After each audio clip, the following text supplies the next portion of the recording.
சீமானே ஒழிச்சிடும். விஜயகாந்த் வந்தாரு, அவரை ஒழிச்சிட்டாங்க. வைகோ வந்தாரு, அவரை அடிச்சு கூட்டணியில வச்சுக்கிட்டாங்க.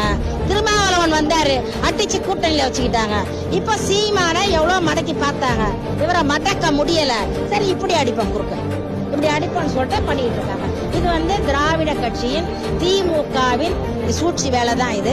ஆனா இதனால எங்கள் நாம் தமிழர் கட்சிக்கு எந்த பாதிப்பும் கிடையாது. நாங்கள் யாரும் சீமானை விட்டு கொடுக்கவும் மாட்டோம், நாங்க சந்தேகமும் பட மாட்டோம்.